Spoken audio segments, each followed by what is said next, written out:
विजय day Guwahati से हमारे साथ जुड़ रहे हैं। विजय सर, क्या हाल चाल, क्या सवाल? बढ़िया सर, बहुत अच्छा चल रहा है। Good morning. Good morning. बताइए सर, क्या सवाल है आपका? मेरे पास एक्चुअली IRFC के 319 शेयर है, 53.96 के एवरेज बाइंग है। एंड उसके बाद NBCC के 100 शेयर है, 60.25 के एवरेज बाइंग है। And last bank of Maharashtra के 51 शेयर है, 47.30 के एवरेज बाइंग है। तो मैं 3 से 6 महीने का नजरिया रख रहा हूँ, तो मुझे होल्ड करना चाहिए या मतलब क्या करना चाहिए, ओपिनियन चाहिए। ओके सरवेन जी, IRFC 53-54 रुपए पे लिया इन्होंने। नहीं, आई थिंक अच्छा ट्रेड है। और जब ट्रेड में प्रॉफिट में है और काफी अच्छे प्रॉफिट में है, तो आई थिंक ट्रेड में बने रहना चाहिए। ट्रेडिंग स्टॉप लॉस का यहाँ पे इस्तेमाल करें। आई थिंक जब तक अब स्टॉक अपने short to medium term averages के ऊपर है, उन सपोर्ट दायरों के ऊपर है, तो आई थिंक अच्छा बना रहेगा। तो मेरे हिसाब से जो लेवल आ रहे हैं इस समय, आई थिंक 70 के थोड़ा नीचे 68.40 का एक स्टॉप लॉस रखें मेरे हिसाब से, क्लोजिंग ओनली बेसिस पे। और मेरे हिसाब से IRFC के ट्रेड में तो ये बने रहे। और इसमें NBCC में NBCC से तो हमने अभी सर डिस्कस किया इसके पहले, तो शायद ये शो नहीं सुन रहे थे। इनका प्राइस 60 रुपए है। राय देखिए सर, यही तो खास बात है टेक्निकली, राय वही रहेगी कि 65-70 पे हर्डल्स हैं और ये लेगेसी स्टॉक है, उछालों में निकले। आई थिंक इनके लिए भी राय वही रहेगी। और बैंक ऑफ महाराष्ट्र, जी बैंक ऑफ महाराष्ट्र में देख लेता हूँ। देखिए बैंक ऑफ महाराष्ट्र में मेरा थॉट यहाँ पे ये रहेगा कि बैंकिंग में तो देखिए अभी प्रेशर है, तो आई थिंक फ्लेवर तो इसको भी वो टच करेगा। तो फिलहाल एक अच्छा मूव अगर आप देखें, ये स्टॉक तकरीबन 20-25 रुपए से चला हुआ है और मोटा मोटी 50 तक गया। आई थिंक 48 के आसपास तक गया। तो आई थिंक पीछे से डबल होके आया हुआ शेयर है। और जब सेक्टर प्रेशर में है, तो मुझे ऐसा कोई सेटअप यहाँ नहीं दिख रहा है कि इसमें कोई आउट परफॉर्मेंस आ जाएगी। तो मेरा भी थॉट यही रहेगा कि जो अभी करंट इसने जो हाइज बनाए हैं 50 के नीचे, आई थिंक 48 के आसपास, उन लेवल्स के पास इसको थोड़ा प्रेशर रहेगा। 48-50 पे प्रेशर रहेंगे, बहुत ज्यादा इस लेग में उसको क्लियर नहीं कर पाएगा। और एक करेक्शन मुझे यहाँ पे पेंडिंग ड्यू दिख रहा है, जो इसको तकरीबन 35-38 की तरफ लेके जाएगा। तो अगर 35-38 के करेक्शन में इनको तकलीफ नहीं है, उसको बेयर कर सकते हैं, तो आई थिंक ट्रेड में बने रहे। एल्स मुझे लगता है कि उछालों में यहाँ पे भी बेचें, एक बार इनको 38 रुपए के आसपास लेने मिलेगा। ओके, तो ये रहा है बैंक ऑफ महाराष्ट्र पे। जर्नैल सिंह करनाल हरियाणा से हमारे साथ जुड़ रहे हैं। जर्नैल सर, बताइए क्या सवाल? नमस्कार सर। नमस्कार, बताइए सर 2 क्वेश्चन है मेरे। एक तो ABB पर है सर, 500 शेयर है 4515 के रेट पे, क्या किया जाए? और दूसरा NBCC है सर, 10,063 रुपए 30 पैसे पे। 63-30 पे? हाँ जी सर। ओके, एक एक करके लेते हैं। लंबा नजरिया है या शॉर्ट टर्म के लिए? लंबा नजरिया भी रख सकता हूँ सर। ABB में पहले बताइए सरवेन जी, 4500 रुपए पे लिया, 4515 पे। जी आई थिंक देखिए क्वालिटी तो बहुत अच्छी है शेयर की, बट बहुत महंगा है मेरे हिसाब से और बहुत चला भी है। तो आई थिंक एक मीडियम टर्म स्विंग टॉप के आसपास कहीं इन्होंने यहाँ पे एक एक्सपोजर ले लिया है। तो अब देखिए बात यही हो जाती है कि अगर इन्होंने इसको ट्रेडिंग पोजीशन के हिसाब से लिया था, तो मेरे हिसाब से तो यहाँ पे इनको एक स्टॉप लॉस रखना चाहिए 4144 का। अगर 4144 के नीचे बंद आ जाता है स्पॉट के लेवल्स में, तो आई थिंक आज अगर किसी कारण से आता है, तो मेरे हिसाब से तो शॉर्ट टर्म में तो निकलना चाहिए।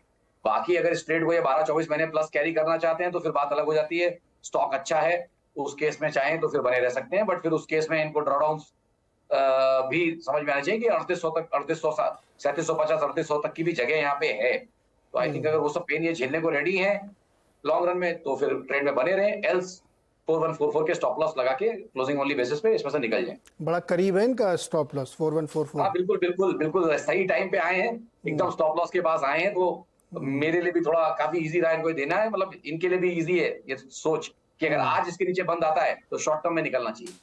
ओके, और NBCC 63-30 पे लिया इन्होंने।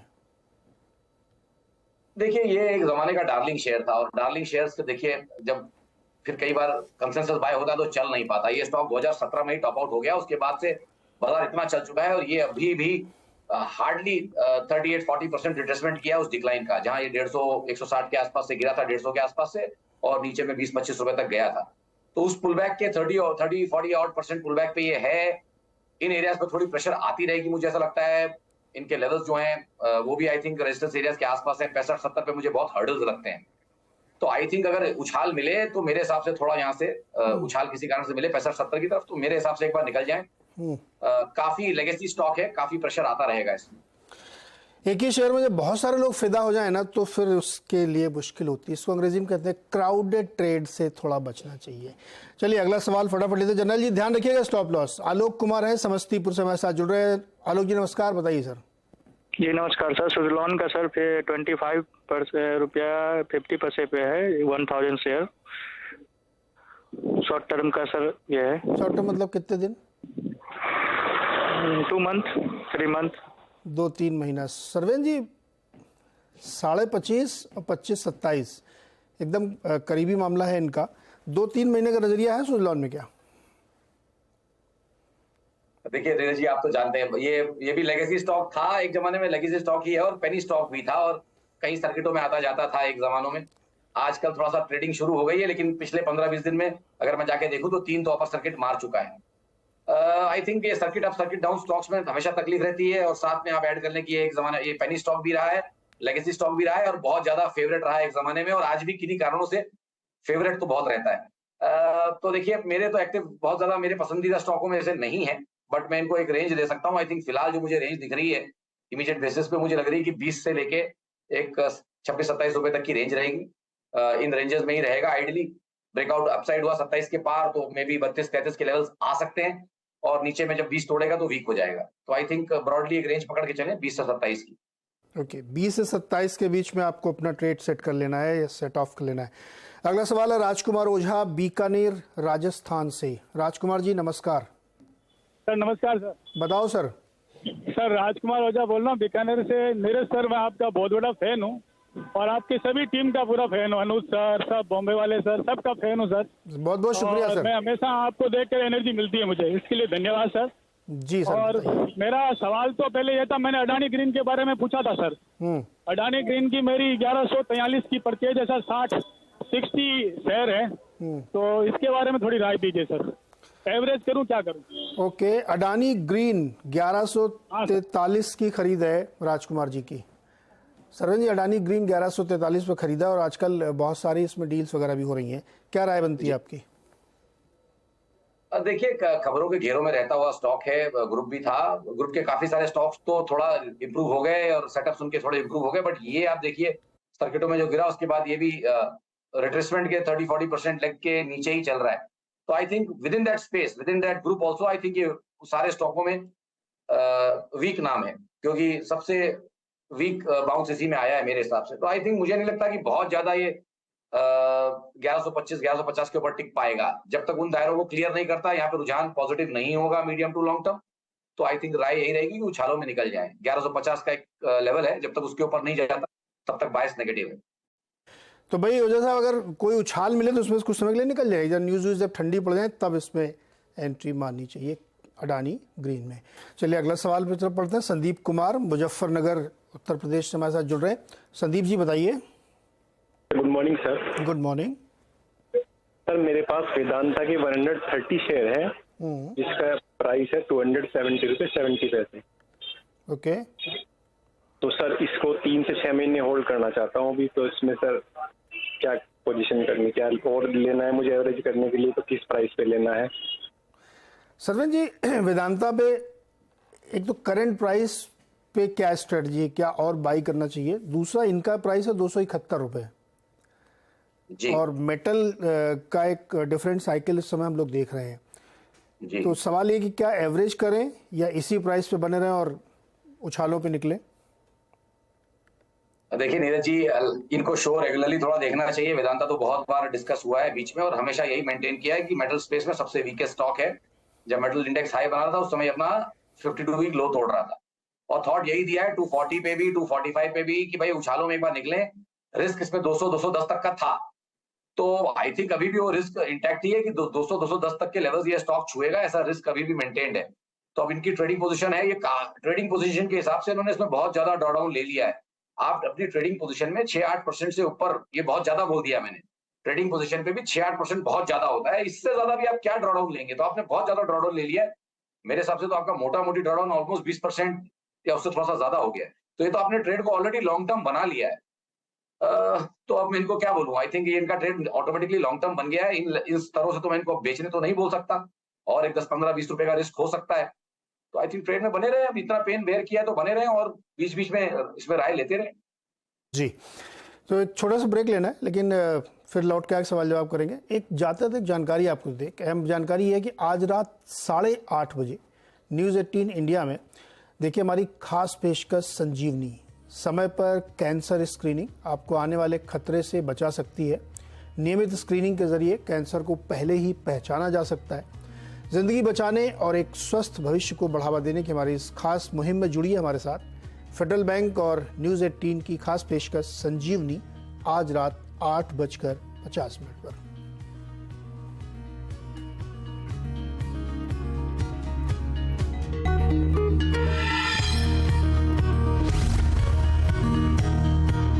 थे आपका ट्रेडर्स हेडलाइन में, और चलिए अब फटाफट सवाल जवाब लेते हैं। चरण सिंह जी हमारे साथ जुड़ रहे हैं मानेसर से। चरण जी नमस्कार, बताइए क्या सवाल है। नमस्कार नीरज सर। जी सर मेरे पास आदित्य बिरला फैशन और मनीषा लिमिटेड है। आदित्य बिरला एबी फैशन, क्या भाव मिला एबी फैशन?